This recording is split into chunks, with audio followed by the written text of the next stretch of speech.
माहिती अधिकार कार्यकर्ता महासंघाची नाशिक येथे बैठक संपन्न।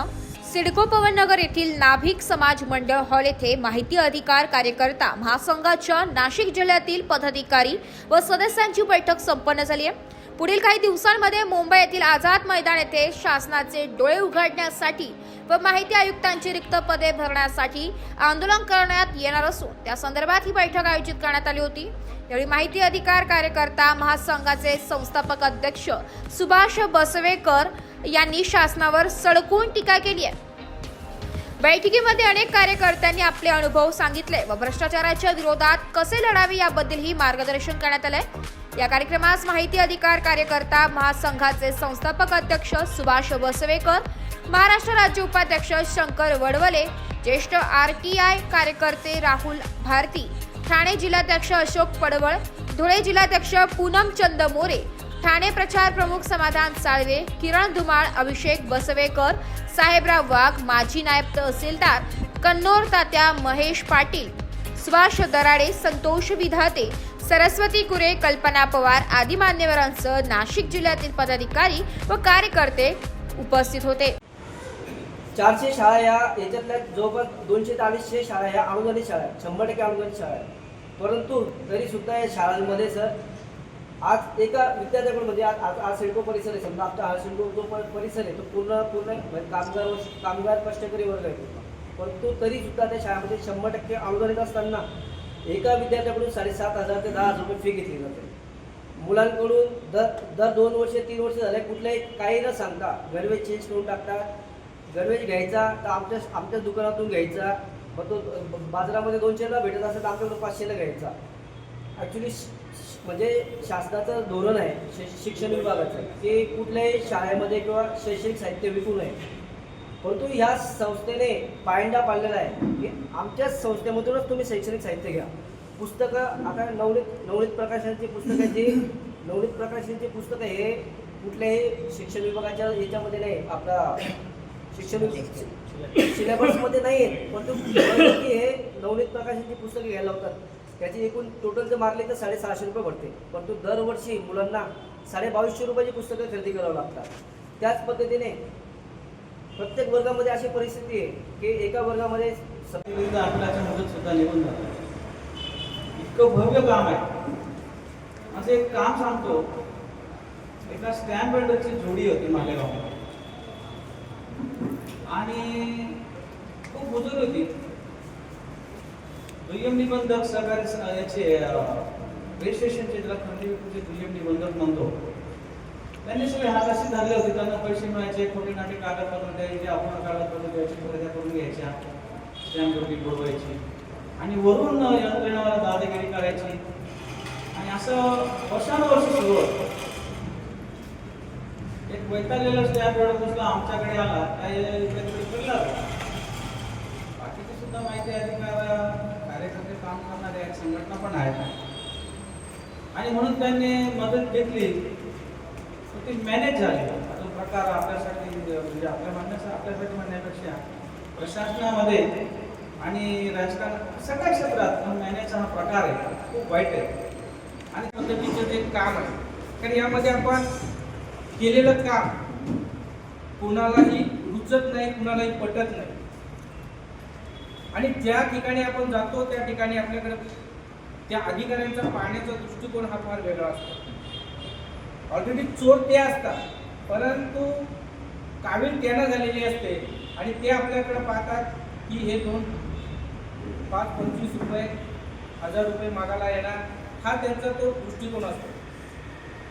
म्हणून हे काम करत असताना आपलं एक स्लोगन आहे, जनजागृती, संरक्षण आणि संघर्ष।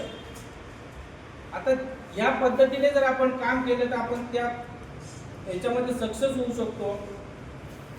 आता मगाशी कोणतरी साहेब बोलले की बाबा मला धमकी आली, सगळे काही विषय तुमचा विषय, ह्या गोष्टी का होतात? वर घेतली आणि त्याला स्ट्रेंथ गॅलरी केली, म्हणजे पाईप टाकला आणि त्याच्यातून पाणी त्याच्यात टाकलं, ते अमान्य होतं। त्याविषयी साहेबांनी उपोषण केलं, हुंडा मोर्चा काढला, त्याच्याने काही झालं नाही। शेवटी नाईलाजानं रात्री 9 वाजेपर्यंत सगळ्या प्रशासकीय अधिकाऱ्यांना पंचायत समितीमध्ये कोंबून ठेवलं, तेव्हा मुद्दा मागे लागला. त्यानंतर त्या मुद्द्याला कोणी हात घातला नाही. जल जीवन योजना मुदत बाह्य झाली.